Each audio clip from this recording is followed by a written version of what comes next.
Like all of life, marriage is fundamentally about God.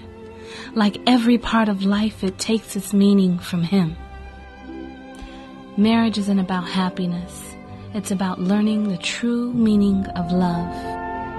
It is not a life without challenges, but the strength to overcome the challenges. Happiness is found in a relationship that advances.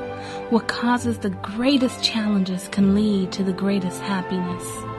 Happiness does not exist in the past or in the future.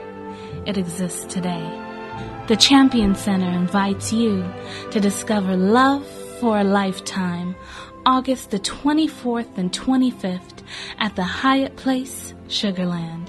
To register today, visit us at www.raisingchampions.com.